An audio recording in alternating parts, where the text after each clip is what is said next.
Agora em novembro rolou mais um GP Brasil de Fórmula 1, que nesse ano foi marcado pela despedida do brasileiro Felipe Massa. Isso significa que no ano que vem a gente não vai mais ter conterrâneos na pista, a não ser que uma surpresa aconteça, né? Mas deixando essa parte da história de lado, vamos falar de outras curiosidades sobre a Fórmula 1. Você sabia que as tecnologias desenvolvidas nas pistas fazem parte do seu dia a dia bem mais do que você imagina? E você tá aí falando, ai Joy, mas eu não entendo nada de carro, então fica ligado que você vai descobrir que esse papo vai bem além da indústria automotiva. E para ilustrar melhor isso, a gente separou 6 inovações que apareceram na Fórmula 1 e depois chegaram bem pertinho de você.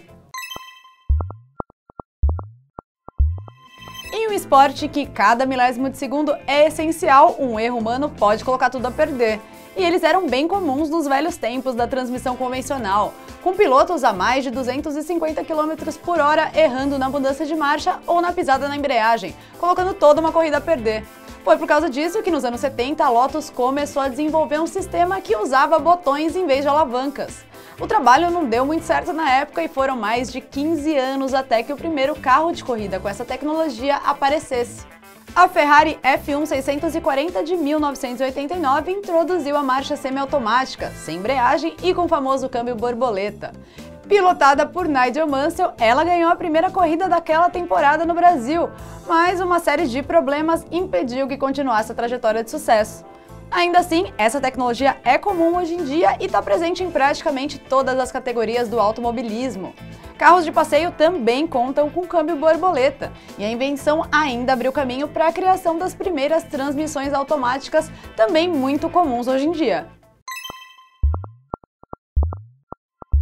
Mais uma vez, a gente está falando de milissegundos que podem fazer toda a diferença. Analisando os dados dos pilotos, engenheiros da Porsche perceberam que apertar um botão para dar a partida é bem mais rápido que girar uma chave.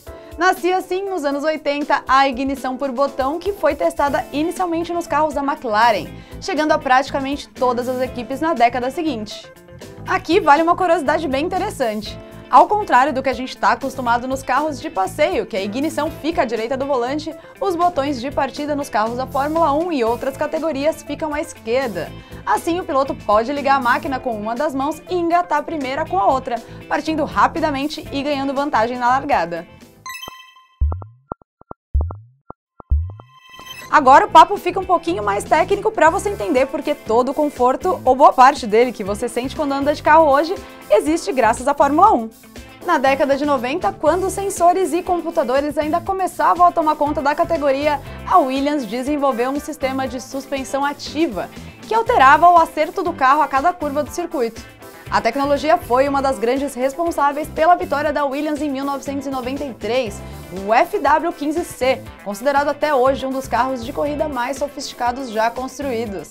Era como se o piloto Alan Prost, campeão daquele ano, estivesse usando um cheat para se dar bem. Então a Federação de Automobilismo baniu todo tipo de ajuda eletrônica nos carros a partir do ano seguinte. Hoje em dia, a suspensão ativa está presente em praticamente todos os veículos que rodam pelas ruas, garantindo maior conforto para os passageiros de acordo com o estado da rua e do asfalto, é claro. A tecnologia também pode ser usada em mecanismos de segurança, por exemplo, dando mais firmeza ao volante em uma freada de emergência. Falar que o desenvolvimento de pneus de corrida também influencia no seu carro é meio óbvio, né? Mas e se eu dissesse que essa tecnologia também pode estar no seu sapato? Sabe aquelas ranhuras que tem nele? Então, é mais uma herança da Fórmula 1 e da necessidade de correr na chuva. Em corridas secas, os pneus são lisos, mas quando está chovendo, eles são substituídos por compostos que possuem diversas ranhuras, como uns caminhos e um mapa que servem para manter o veículo grudado no chão e evitar a aquaplanagem. Para quem não sabe, ela acontece quando a água forma uma lâmina sobre o asfalto, fazendo com que o carro perca completamente o controle. Hoje é como se os carros de passeio usassem um pneu de chuva permanente, já que não dá para trocar tudo de acordo com o clima, né? Principalmente em lugares como São Paulo. E você só não escorrega aí no sapatinho que está no seu pé e cai no chão quando anda debaixo de chuva por causa dessas ranhuras. A parada nos boxes é quase um balé. Cada engenheiro tem sua função específica que deve ser realizada no menor tempo possível. E é bem bonito ver como 4 pneus são trocados em poucos segundos. E um grupo de médicos lá de um hospital de Londres também gostou muito disso tudo e resolveu pensar em como aplicar essa sincronia no seu trabalho. Em 2006, os profissionais pediram ajuda da Ferrari e da McLaren para desenvolverem juntos um sistema que tornasse mais ágil a troca e a entrega de instrumentos e equipamentos durante uma cirurgia de alto risco. Essa união deu certo.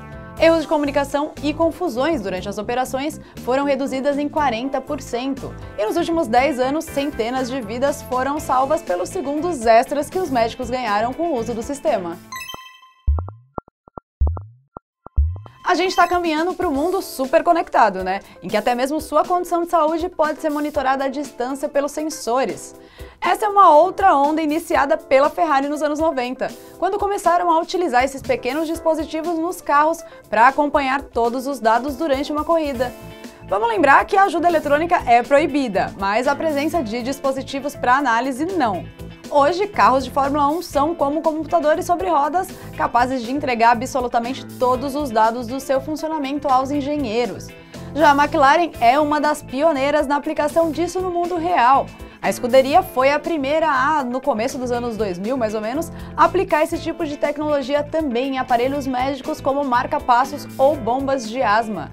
Depois foi a vez de cuidar das crianças com dispositivos pediátricos e depois expandir tudo isso ainda mais, levando os sensores para equipamentos ortopédicos e UTIs móveis. Hoje os sensores estão em tudo, desde o seu celular até uma plataforma de petróleo, graças, em parte, a um conceito que começou lá na Fórmula 1.